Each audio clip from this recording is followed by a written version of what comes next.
आज हम सभी लोग इस गांधी जी के जो स्मारक है, इस राजघाट पे जो हम आए हैं, ये दिखाने के लिए कि हम सब लोग एकजुट होकर राहुल गांधी जी के साथ खड़े हुए हैं, ये हमको दिखाना है। और ये जो सत्याग्रह है, ये 10 से 5 तक, ये सिर्फ एक आज के लिए है, लेकिन ऐसे सैकड़ों सत्याग्रह सारे देश में होंगे और हर जगह होंगे। कांग्रेस, बीजेपी सरकार और मोदी जी खास करके हमारे को कमजोर समझ रही है।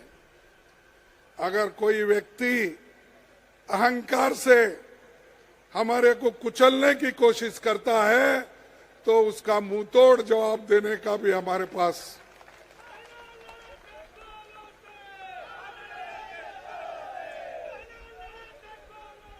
एक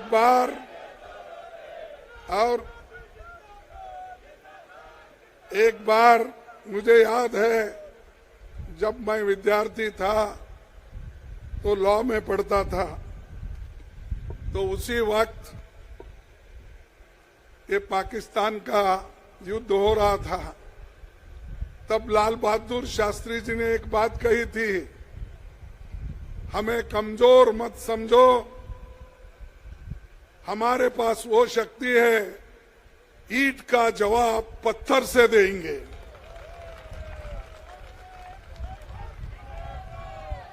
तो हमको अगर कोई कोशिश करता है, सत्य बोलने से रोक सकता है, प्रामाणिकता से चलने के लिए हमको कोई आड़ा आता है, और देश को बचाने के लिए, आजादी को बचाने के लिए, डेमोक्रेसी को बचाने के लिए, संविधान को बचाने के लिए, फ्रीडम ऑफ स्पीच और एक्सप्रेशन को बचाने के लिए जो कुछ भी कुर्बानी देना है, हम देते रहेंगे, लड़ते रहेंगे, उसकी रक्षा करेंगे।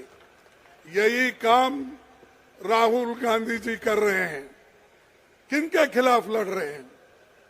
जो भ्रष्टाचारी है, जो इस देश के थोड़ा सुनो, सुन के जाके अपने गांव में बोलो। देखिए, राहुल जी किसके लिए लड़ रहे हैं? इस देश के जनता के लिए लड़ रहे हैं, आपके लिए लड़ रहे हैं, हमारे लिए लड़ रहे हैं, महिलाओं के लिए लड़ रहे हैं, युवाओं के लिए लड़ रहे हैं, जिनको एम्प्लॉयमेंट नहीं, एम्प्लॉयमेंट दिलाने के लिए लड़ रहे हैं। आज कीमतें इतने ऊपर चले गए, उसको नीचे लाने के लिए, लोगों के जीवन को अच्छा करने के लिए वो लड़ रहे हैं, और उनके ऊपर आप केस करते हो। अरे कोलार में जो बात हो गई वो चुनाव में थी, और वही का किसी को ठेस पहुंचाने की बात नहीं थी, लेकिन इन्होंने कोलार जो हमारे कर्नाटक में है, वहां का केस सूरत में लाते हैं। आपकी मंशा क्या है? अगर कोई घटना होती है, उसी स्टेट में करना चाहिए था। अगर आप में हिम्मत होता तो वो कर्नाटक में वो केस करके दिखाना था, लेकिन आप कहां पर लाए? सूरत में लाए। और ये सूरत में आप लाए, सूरत में लाकर केस रजिस्टर करके बार बार राहुल जी को बुलाए, उनकी बात सुने, उन्होंने कुछ किसी के खिलाफ नहीं बोले, और कोई ऐसा डिफेमेशन केस नहीं होने वाला था, लेकिन इनको राहुल जी का मुंह बंद करना है। सत्य हैं और लोगों के लिए रखते हैं। वो चाहते हैं अगर राहुल जी का मुंह बंद कर दिए तो ऑटोमेटिक कांग्रेस खत्म होगी। कांग्रेस ये उनके विचार है, दूसरों नहीं करते, क्योंकि वो एक ही नाटक है, सामने झुकता नहीं। उनकी वो, लेकिन वो बोलते हैं और जो बोलते हैं वो करके दिखाते हैं। उन्होंने कहा इस देश में सबको जोड़ने के लिए, एक करने के लिए भारत जोड़ो यात्रा निकाली।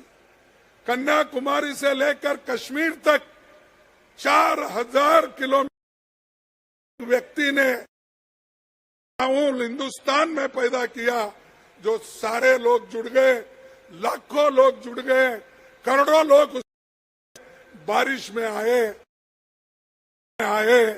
और ठंडी में आए, बर्फ में भी आए। ये एक व्यक्ति ने किया और उसको करोड़ों लोगों ने जोड़ा। ऐसे व्यक्ति को इससे डर के, भारत जोड़ो यात्रा को डर के ही ये सब फैसले हो रहे हैं। ये जो हो रहे फैसले इसीलिए, क्योंकि वो अगर पार्लियामेंट में रहे तो अदानी का इश्यू उठाएंगे। जो व्यक्ति उसका जीवन का 2014 के पहले 3000 करोड़ का था, फिर उसको बढ़ते बढ़ते 50,000 करोड़ हो गया, फिर और बढ़ते 2 लाख हो गया, और आखिरी में सिर्फ 2.5 साल में 12 लाख करोड़ उसकी संपत्ति हो गई। कैसा हो गया भाई? यही हमारे राहुल जी ने पूछा। सिर्फ 2.5 साल में अगर एक व्यक्ति 12 लाख करोड़ रुपए कमाता है, आया कहां से, दिया किसने? और उसके अदानी के साथ आप फॉरेन जाते हो, उसको लेकर अपने साथ जाते हो। जब प्रधानमंत्री बनने के लिए यहाँ आए, शपथ लेने के लिए, उसके स्पेशल अपने विमान में आते हो। ऐसी बातें अगर पूछते हैं हम देशद्रोही होते हैं। ऐसी बातें अगर हम जनता के सामने, जनता के लिए रखते हैं तो मोदी के लिए ये जरा तकलीफ की बात है, क्योंकि मोदी जी हमेशा चाहते हैं इस देश में कोई बात ना करे उनके खिलाफ, इस देश में कोई सत्य उनको बताने की जरूरत नहीं है। तो इसीलिए राहुल जी एक बात कहे, मैं तो किसको डरूंगा नहीं और सत्य से चलूंगा, गांधी जी के मार्ग पे चलूंगा और अहिंसा से लड़ूंगा। मैं अहिंसा के तरीके से लड़ूंगा, कहीं मार्चो किसी को डराना धमकाना का कोशिश नहीं है। लेकिन मैं एक बात पूछना चाहता हूं, राहुल जी चुनाव में जो भाषण किए उसका अब 2-3 साल के बाद ये हो रहा है। ऐसे कितने भाषण मोदी ने किया? मोदी ने तो इतने गलत लफ्ज गांधी फैमिली के खिलाफ किया, दूसरों कांग्रेस के खिलाफ किया, और वो आदमी खुद उसको तो डिफेमेशन केस में डालकर अब तक शिक्षा देना चाहिए था। लेकिन हमारे देश के लोग बड़े लिबरल है कि बोले चलो एक आदमी बोलता है तो उसको इग्नोर करो। इन्होंने यही बोला था अहमदाबाद में जब हजारों लोग मर गए थे, उस वक्त किसी ने पूछा, जर्नलिस्ट ने, कि इतने लोग मर गए हैं, आपको दुख नहीं होता क्या? तब उन्होंने क्या कहा कि ड्राइवर तो मैं नहीं था, मैं बाजू में बैठा था, लेकिन ड्राइवर ने गलती से अगर किसी कुत्ते को मारा तो दुख तो जरूर होता है, लेकिन जनता को, लोगों को उन्होंने कुत्ता कहा। और ऐसा आदमी आज ओबीसी की बात करता है। अरे भाई, आप तो नीरव मोदी ओबीसी है, हाँ, मेहुल चौकसी ओबीसी है, ललित मोदी ओबीसी है। अरे ये तो देश का पैसा लूट के भाग गए। अगर हम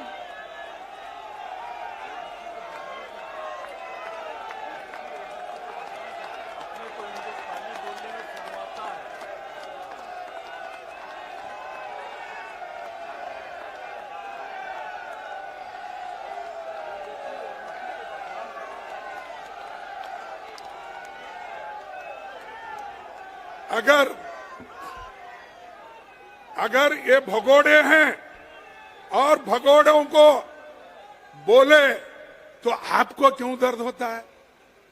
आपको तो नहीं बोले, वो आपका नाम लेकर नहीं बोले, उन्होंने जनरली बात किया। ऐसे भगोड़े हमारे देश में हैं जो बैंक का पैसा लूट रहे हैं, LIC का पैसा लूट रहे हैं। छोटे मोटे लोग जो डिपॉजिट रखते हैं बैंकों में, LIC के लिए जो अपना पैसे भरते हैं अपने जीवन के लिए, वो पैसा किसी को आप दे रहे हो, जनता का पैसा लूट रहे हो, वो लूटना बंद करो, ये राहुल जी कहते थे। लेकिन उनको ये पसंद नहीं था, इसलिए ये पसंद इसलिए नहीं है, ये कहीं ना कहीं उनको लगती है बात। अरे भाई, अगर आप देशभक्त हो, देश के लिए इतना आपके पास बहुत, उसके बारे में आप बहुत ही चिंता करते हो, तो ऐसे लोगों को क्यों शिक्षा नहीं देते?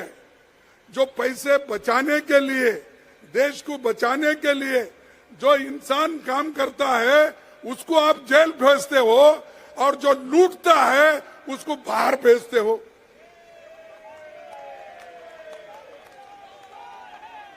तो इसलिए भाइयों, सिर्फ हम लोगों के लिए नहीं, सारे देश के लिए और सारे देश में डेमोक्रेसी कायम रखने के लिए, लोकतंत्र कायम रखने के लिए हमको लड़ना है। मुझे खुशी इस बात की है ये तो बोला था, मुझे खुशी इस बात की है कि सारे पार्टियां, सभी अपोजिशन पार्टी एक होकर राहुल जी के साथ खड़े हुए। मैं उन सबको धन्यवाद देता हूं, उन सबको शुक्रिया अदा करता हूं कि जो ऐसे वक्त में लोकतंत्र को बचाने के लिए हमारे साथ खड़े हुए हैं। हर एक ने बात की, मैं उनको धन्यवाद देता हूं, 100 बार धन्यवाद देता हूं। और ये लड़ाई ऐसे ही कायम रखने के लिए हमको भी कोशिश करना है। ये एक दिन की लड़ाई नहीं, कामयाब होने तक हमारी लड़ाई जारी रहेगी।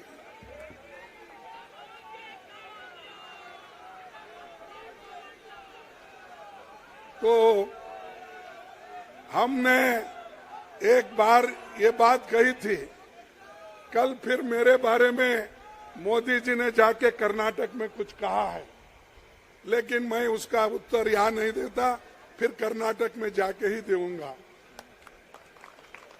लेकिन मोदी जी और शाह, ये ईडी वाले हैं, सीबीआई वाले हैं, इनको तो जनता से डेमोक्रेटिक तरीके से लड़ना नहीं आता, वो दबा के सबको कुचल के लड़ना चाहते हैं।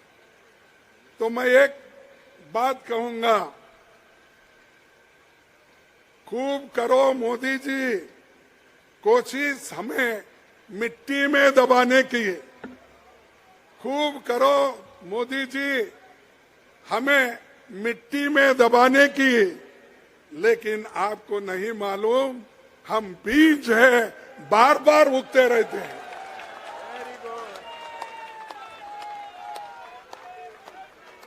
हमको आप कुचल नहीं सकते, हम बीज है भाई, आप जितना मट्टी में दबाएंगे हम फिर ऊपर आएंगे।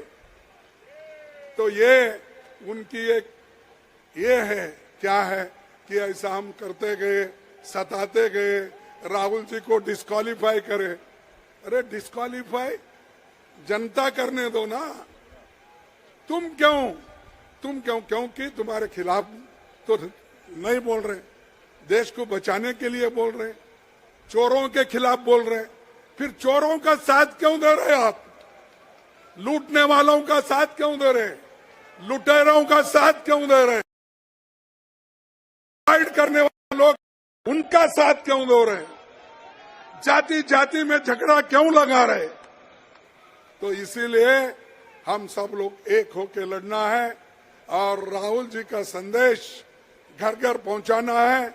मैं आपसे विनती करता हूं, मजबूत बनो, एक हो जाओ, कुछ भी आए, अगर डेमोक्रेसी बची तो ही आप सबको हक होगा वोट देने का, नहीं तो ये डिक्टेटरशिप लाएंगे। अगर बगैर कुछ नहीं किए वो अभी अपने सारे कानून इस्तेमाल करके डिक्टेटरशिप की तरफ चल रहे हैं। तो इसलिए भाइयों, आप सबको मैं धन्यवाद करता हूं, क्योंकि छोटे से समय में, एक दिन के समय में, ये दिल्ली के प्रदेश कांग्रेस कमेटी के अध्यक्ष और उनके साथी और खासकर प्रियंका जी, क्योंकि यहाँ बहुत ही